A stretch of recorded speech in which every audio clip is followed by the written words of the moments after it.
अभी इसकी ट्यूशन वाली मैडम का फोन आया था। वो कह रही थी कि शनाया इतने दिनों से ट्यूशन क्लास में आई ही नहीं है। शनाया, मेरे ऑर्डर्स याद है ना? हाँ जी दीदी, वो मेरा मतलब है मैम। पर तुमने अपना बैग क्यों पकड़ाया है इसको? तुम ऐसा करो, मुझे अपने सारे क्लासमेट्स का जरा नंबर दो। बच्चे हैं, मस्ती तो करेंगे ही। हाँ, फिनिश, मैं जीत गई। जा रूम से मेरी पजल वाली गेम ले गया। सारा दिन पहले ट्यूशन क्लास में दीदी के क्लासमेट्स मुझ पे अत्याचार करते हैं और घर पे दीदी खुद।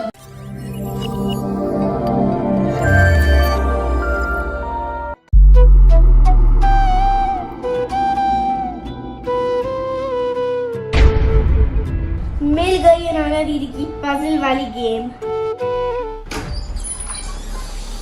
शनाया! हाँ जी नाना दी, आई मीन मैम।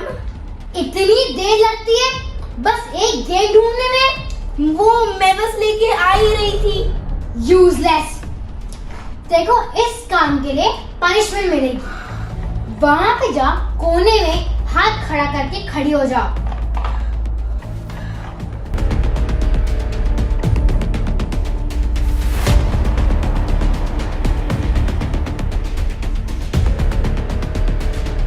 जब तक मैं ना कहूं, यहाँ से हिलियो भी मत। ठीक है मैम।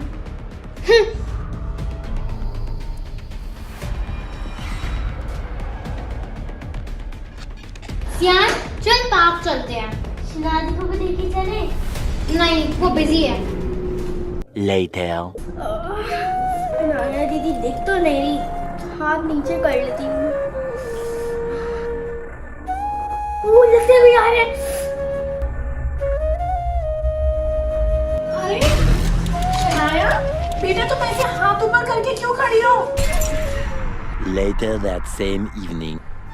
अनान्या, हम पहले ही इतने परेशान हैं कि शनाया को तुम्हारे क्लासमेट बुली करते हैं, तंग करते हैं, उस पर अत्याचार करते हैं। और उनका तो खैर क्या ही करना था, तुम खुद अपनी बहन को इतना तंग करती हो, उस पर अत्याचार करती हो। पापा, मैं तो बस मस्ती कर रही थी। बेटा ये कैसी मस्ती जो किसी का दिल दुखाए? तुम्हें पता तो है शनाया आजकल कितनी परेशान रहती है, कितनी मुश्किल से गुजर रही है, कितनी स्ट्रेस में रहती है। पर मम्मा, ये तो नॉर्मल है, सबके साथ यही होता है। जब मैं छोटी थी, मेरे सीनियर्स भी मुझसे यही करते थे। बेटा, होता तो मेरे साथ भी यही था, मेरे सीनियर्स भी मेरे साथ यही करते थे। बट इसका मतलब ये तो नहीं जो सब करें वो राइट हो, वो रॉन्ग भी तो हो सकता है। और वैसे भी जो चीज किसी को हर्ट करे, किसी का दिल दुखाए, वो कभी भी ठीक नहीं हो सकती। जो तुम्हारी सीनियर्स ने तुम्हारे साथ किया वो गलत था, जो तुम शनाया के साथ कर रही हो वो भी गलत है। और कोई भी गलत चीज को रिपीट नहीं करना चाहिए बेटा, उनकी गलतियों से सीखना चाहिए। सॉरी मम्मा, सॉरी शनाया। आगे से मैं किसी को बुली नहीं करूंगी और अत्याचार भी नहीं करूंगी।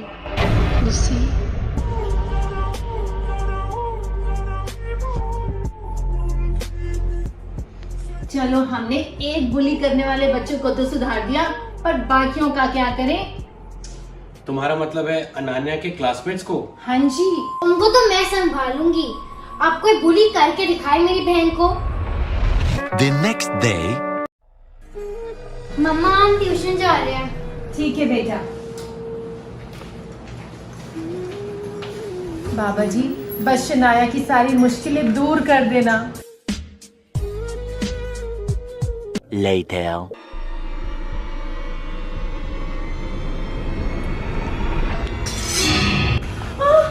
ये क्या हुआ नाना बेटा? ये क्या हुआ? मेरी क्लासमेट्स ने शनाया को फिर से बुली और अत्याचार किया, तो मैंने उनको ढूंढ दिया। क्या? बेटा आपको ऐसा नहीं करना चाहिए था। मेरी बात समझने की कोशिश करो। किसी भी चीज का सलूशन मार पिटाई नहीं होती। आपने उनको मारा, उन्होंने आपको मारा, दोनों को चोट लगी, पर नतीजा क्या निकला? किसका फायदा हुआ? कुछ भी नहीं। मम्मा, पर हमारी ट्यूशन टीचर इस बात पे इम्पोर्टेंस नहीं दे रही थी और मेरे क्लासमेट्स बार बार शनाया को बुली करने का मौका ढूंढ रहे थे और उन्होंने शनाया को फर्स्ट बेंच पे भी नहीं बैठने दिया। और मम्मा, लास्ट बेंच पे तो मेरे को मैम की आवाज भी नहीं सुनाई दे रही थी। मेरी ये पूरी क्लास वेस्ट भी हो गई।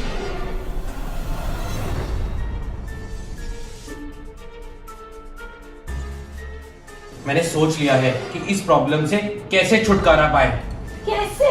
देखो, हमें इस बात को बहुत इंपॉर्टेंस देनी होगी। हमने इसकी ट्यूशन टीचर को बोल के देखा, हमने उन तीनों के पेरेंट्स को बोल के देखा, लेकिन अब तो हद ही हो गई। अब ये हाथापाई करके आई है, मार कुटाई करके आई है, पर कोई सलूशन नहीं निकला। अब इस बात को इंपॉर्टेंस देना बंद कर दे क्या? मतलब ये कि तुम तंग होती हो, परेशान होती हो, बुली होती हो, इसलिए तुम्हें वो लोग और बुली करते हैं और तंग करते हैं। तो मैं क्या करूं पापा? डरना छोड़ दो, ऐसे बिहेव करना छोड़ दो। ऐसा समझो कि वो लोग क्लास में हैं ही नहीं, वो लोग तुम्हारे लिए एग्जिस्ट ही नहीं करते। वो तुम्हें फर्स्ट रो में बैठे नहीं देते तो मैम से कह के एक एक्स्ट्रा सीट लगवा लो।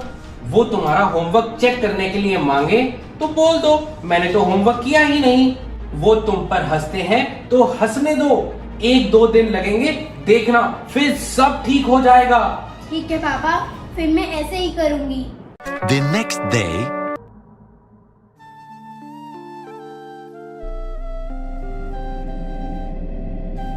अरे वाह, कैसा रहा बेटा आज का दिन? अच्छा तो नहीं रहा, पर पहले से बेटर था। वो मेरे से मेरी पानी की बोतल मांग रही थी, तो मैंने उन्हें कह दिया कि मैं तो अपनी पानी की बोतल लाई नहीं। फिर वो मेरी नोटबुक खींचने लगे, फिर मैंने मैम को शिकायत लगा दी, और आज तो मैम ने भी उन्हें इतनी जोर से डांट मारी। अरे वाह!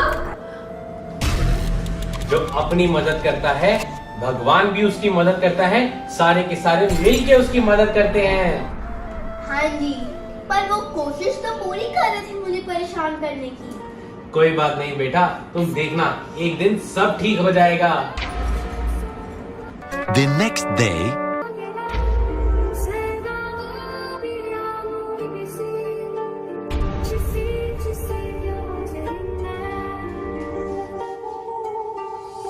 ये क्या हुआ शनाया बेटा, तुम इतने परेशान क्यों हो? पापा, ट्यूशन में तन्वी दीदी, अबे भैया और पायल दीदी ने ट्यूशन के सभी बच्चों को अपने साथ मिला लिया है। आज जब मैम ट्यूशन से बाहर गई तो सब बच्चे मेरे अराउंड घूम के मेरा मजाक उड़ा रहे थे, मेरे पर हंस भी रहे थे। तो फिर आपने उनको जवाब देने के लिए क्या किया? पहले तो मैंने इग्नोर करने की कोशिश की, लेकिन फिर मेरे को रोना आ गया। पापा, मैं 3 बच्चों को तो इग्नोर कर सकती हूँ, लेकिन पूरी क्लास को कैसे इग्नोर करूँ? मुझे नहीं जाना है ट्यूशन। बेटा, अभी तो लड़ाई शुरू हुई है, इतनी जल्दी हिम्मत मत हारो। तो मैं क्या करूं? बेटा हिम्मत रखो, अपने आप पर कॉन्फिडेंस रखो। अगर पूरी दुनिया भी आपके अगेंस्ट खड़ी हो जाए तो भी मत डरो, तो भी अपनी लड़ाई लड़ो। जब तक तुम सही हो, तुमने किसी का बुरा नहीं किया, तुम्हें डरने की कोई जरूरत नहीं है। मेरे कहने पर एक बार और ट्राई करो। ओके पापा। the next day,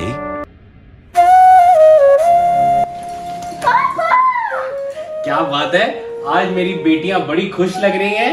बात ही खुशी की है पापा, आज सब लोग दीदी और मेरे पे मिलकर हंस रहे थे। अच्छा, तो फिर क्या हुआ? फिर क्या, फिर हम भी जोर जोर से हंसना शुरू हो गए। फिर वो लोग कंफ्यूज ही हो गए, फिर वो अपनी अपनी सीट पे जाके बैठ गए। इसके बाद तो किसी ने मुझसे कुछ नहीं कहा। ये तो बहुत ही अच्छी बात है। the next day, पापा, आज तो कमाल ही हो गया। ना ही अनाना दीदी के क्लासमेट्स ने मुझे तंग किया, ना ही किसी और ने। उन्होंने अपनी पढ़ाई की और मैंने अपनी, और फिर हम घर आ गए। क्या बात है, मैंने कहा था ना शनाया, एक दिन सब ठीक हो जाएगा।